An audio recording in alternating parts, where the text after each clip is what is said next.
Scroll बाद में करना, पहले मेरी 2 लाइन की बातें सुन लो। अगर आपके घर में बच्चे हैं तो थोड़ी देर के लिए सोचो कि वो कैसे बनेगा आइंस्टीन, तो वो कैसे बनेगा वैज्ञानिक, कैसे वो रिसर्च करेगा, सोचेगा, उसकी मानसिकता क्या होगी।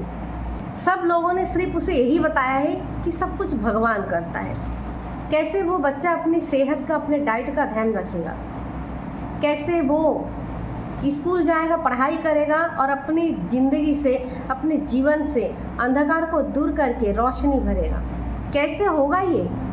क्योंकि सभी लोगों ने, हाँ तुम सभी लोगों ने मिलकर के उस बच्चे के दिमाग में ये बैठा दिए हो कि भूत होती है, प्रेत होती है, लोगों पे देवियाँ आती है,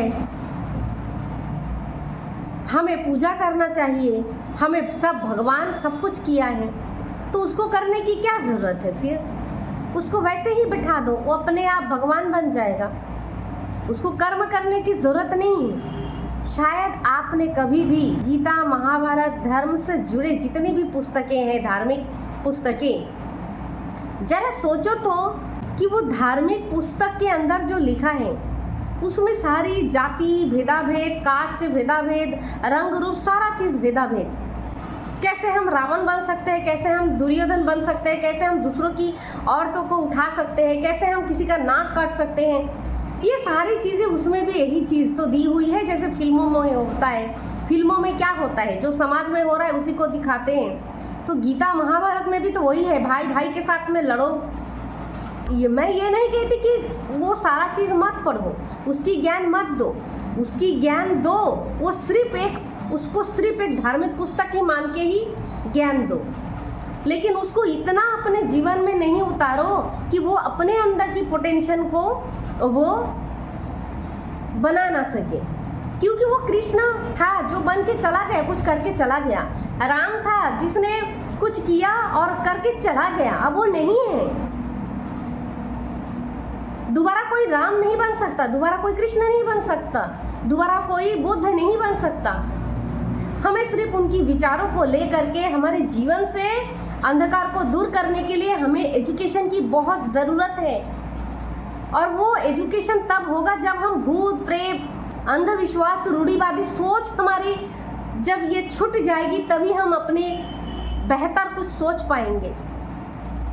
नहीं तो लगे रहो, भगवान के नाम जपते रहो दिन रात, क्या होगा? कुछ नहीं होने वाला है भाई। सीधी सी फंडा है, सोचो ना, लॉजिक यूज़ करो भाई। और अपने बच्चों को भी बताओ कि तुम्हारी सेहत किसी ताबीज से ठीक नहीं हो सकती, किसी की झाड़ फूक से ठीक नहीं हो सकती, नहीं कोई भगवान ठीक कर सकता है।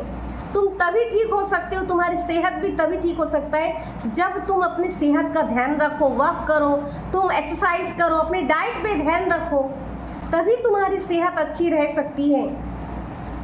वो जो ताबीज़ है, वो जो धागा है, वो जो फूका हुआ पानी है, वो जो बाबा है, उसमें 0% भी शक्ति नहीं है कि वो आपको ठीक करे। शक्ति तो आपकी भक्ति में है, आपकी श्रद्धा में है। आप मानते हो, वैसे बिलीफ बना के रखा गया है, आपको यही सिखाया गया है, बचपन से सुनते आए हो, देखते आए हो, और अभी भी आप उसी बिलीफ में फंसे हुए हो। उस ताबीज़ और धागा, उस मूर्ति में कोई दम नहीं है कि वो आपको ठीक करे। आप ठीक सिर्फ इसलिए होते हो कि आपकी भावनाओं में, आपके विचारों में शक्ति है, आपके विचारों में विश्वास है, इसलिए आप ठीक होते हो। वरना करते रहो, हम क्या करते हैं? हम चांद की पूजा करते हैं, सूर्य की पूजा करते हैं, 9 ग्रहों का हम पूजा करते हैं। हम उसको ठीक करने के लिए पंडित के पास जाते हैं, ठीक करते हैं कि हमारी अगर 9 ग्रह की दिशा बदल गई तो हमारी दशा बदल जाएगी। हम नदी को पूजा करते हैं, लेकिन गंदा भी उसी नदी को करते हैं। सबके पास बुद्धि है, अपना बुद्धि का इस्तेमाल करो, सोचो ना, सवाल करो खुद से, किसी और से नहीं, खुद से तो सवाल करो। सोचो क्यों हो रहा है, कैसे हो रहा है, ऐसे क्यों हुआ है, इसके पीछे का कारण क्या है? सोचो ना। अपने बच्चों को ये भगवान के नाम से डराना धमकाना छोड़ दो। उनकी अपने अंदर की पोटेंशियल है, उनको बाहर आने दो, उनको अलग से कुछ करने दो, उनकी क्षमता को बाहर आने दो। नहीं तो ऐसे होगा कि धार्मिक पुस्तक के दायरे में ही वो सीमित हो जाएगा, उसके मस्तिष्क, उसकी ब्रेन उससे परे नहीं सोच पाएगा। इसलिए अगर आपके बच्चे को या आपको भी कुछ अच्छा करना है और आगे जाकर सोचना है तो आपको सबसे ऊपर उठकर सोचना होगा। गीता महाभारत के दायरे में मत रहो, सीमित मत करो अपने मानसिकता को, अपने विचारों को, उससे परे जाके सोचो ना।